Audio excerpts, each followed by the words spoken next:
এইটি সাংগঠনিক অংশের দুই সভাপতি, দুই চেয়ারম্যান, সব আমাদের দলীয় এমএলএগণ, সাংসদ দেব, জেলা পরিষদের সভাধিপতি এবং ৬০ জন মেম্বার, পঞ্চায়েত সমিতির সভাপতি, সহকারী সভাপতি, শাখা সংগঠনের যুব তৃণমূল, মহিলা তৃণমূল, সংখ্যালঘু এবং আমাদের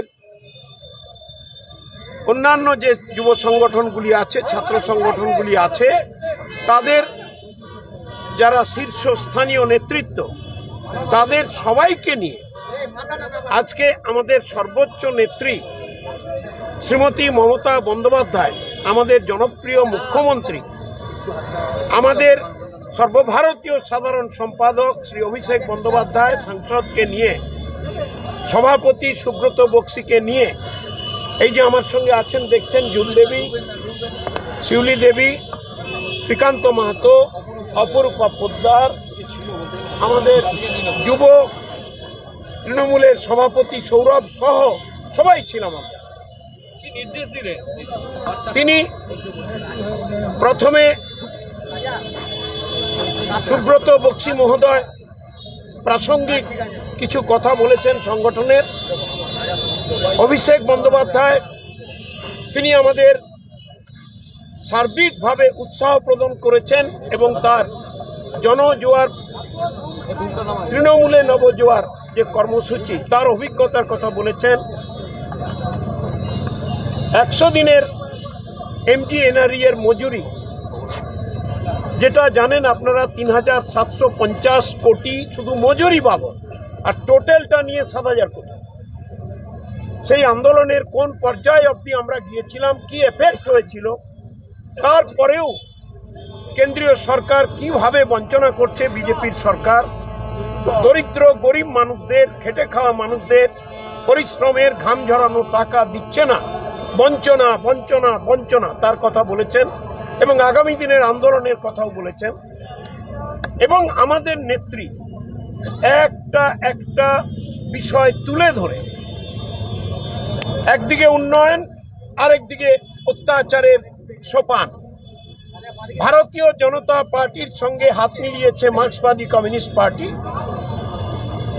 এবং কেন্দ্রের সরকারে বসে ভারতীয় জনতা পার্টি বাংলাকে, বাংলার মানুষকে, বাংলার অর্থনীতি কিভাবে পঙ্গু করা যায় তার যে লাগাতার ধারাবাহিক পদক্ষেপ তিনি বিস্তৃত বর্ণনা করেছেন। তা সত্ত্বেও আমাদের জনপ্রিয় মুখ্যমন্ত্রী মমতা বন্দ্যোপাধ্যায় সব দিক চিন্তা করে 11 সালে জয়ী হওয়ার পর থেকে সংকটজনক অর্থনৈতিক অবস্থা তাকে মোকাবেলা করে 2023 সালের আজকে 10ই জানুয়ারি তিনি কিভাবে বাংলার মানুষকে রক্ষা করছেন, কিভাবে উন্নয়নের পথে এগিয়ে চলেছেন, তার বর্ণনা দিয়েছেন। আপনারা জানেন প্রায় 7,500 কোটি টাকা আমরা পাইনি 100 দিনের কাজে। আমরা 8,500 কোটি টাকা আবাস যোজনায় পাইনি। সমস্ত ঠিক করে, কাগজ ঠিক করে দিয়েছি আমরা 11,36,000 গরিব মানুষের তালিকা, তাও দেয়নি বিজেপি সরকার। আমাদের বাংলার সড়ক যোজনা 8,000 কোটি টাকা দেয়নি। আমরা স্বাস্থ্য দপ্তরের যে টাকা, সে টাকাও বন্ধ করে দিয়েছে। প্রতিটি দপ্তরে তারা আঘাত করছে। তারা বলছে গেরুয়া রং লাগাতে হবে, তাদের লোগো দিতে হবে বিজেপির। আমাদের সরকার, মা মাটি মানুষের সরকার, আমাদের মুখ্যমন্ত্রী, আমরা সিদ্ধান্ত নিয়েছি বাংলার মাটিতে একটা বিল্ডিং এর রং করে, গেরুয়া রং করে বিজেপির নির্দেশে আমরা কোনো রাজনীতি অ্যালাউ করব না, করব না, করব না।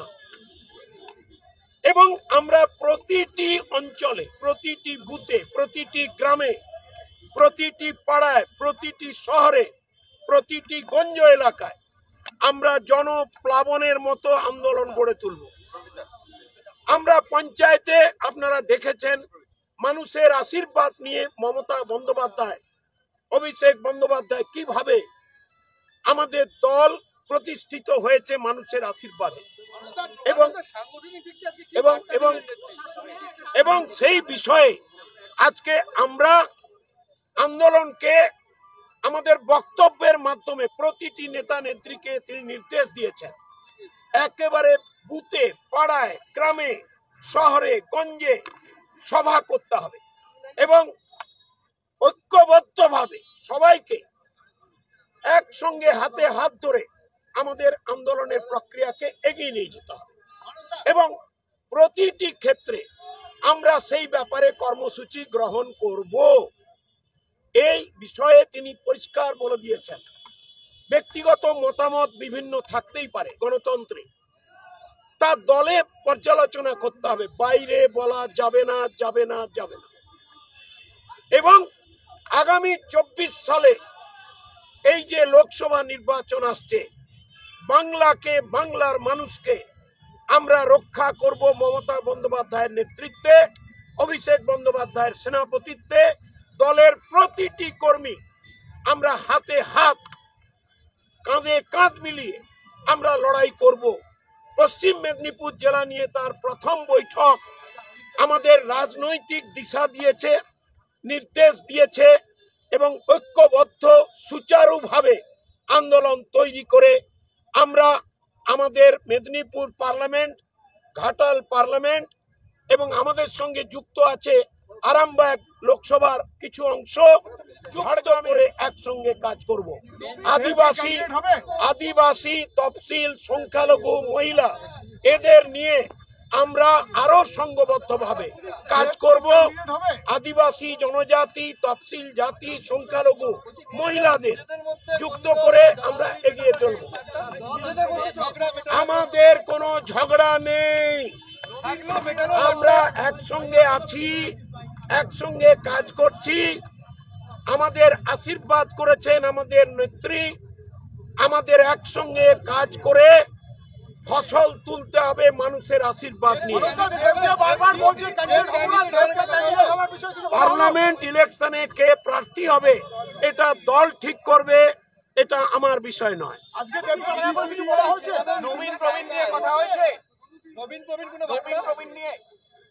বাংলায়, ভারতে, পৃথিবীতে নবীন প্রবীণ প্রজন্ম তো রয়েছে। আপনি সবকিছু কি অস্বীকার করতে পারবেন? আপনাদের একটা আইটেম পেয়ে গেছেন, এই আইটেম নিয়ে চর্চা হচ্ছে, ডিবেট হচ্ছে। কোনো আইটেম টাইটেম এখানে নেই, নবীন প্রবীণের কোনো আইটেম নেই। আমরা ঐক্যবদ্ধ লড়াই করছি, তার নেতৃত্বে মমতা বন্দ্যোপাধ্যায়, তার প্রধান সেনাপতি অভিষেক বন্দ্যোপাধ্যায়। আমরা মার্ক্সবাদী একদিকে, বিজেপির যেভাবে রাজনীতি করছে, বঞ্চনার রাজনীতি, ধর্ম সংকটের রাজনীতি, বিভেদের রাজনীতি, আরেকদিকে মার্ক্সবাদী কমিউনিস্ট পার্টি বিপজ্জনক অত্যাচার, সন্ত্রাস, সেই সন্ত্রাস এবং বিপজ্জনক আক্রমণকেও আমরা মোকাবেলা করব। সবকিছু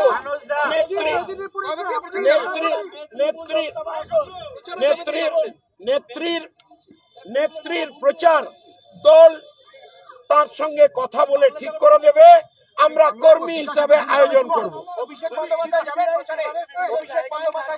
অভিষেক বন্দ্যোপাধ্যায় আমাদের প্রধান সেনাপতি, দল তিনি বলেছেন নেত্রী এবং দল তাকে যে কাজ দেবেন তিনি করবেন।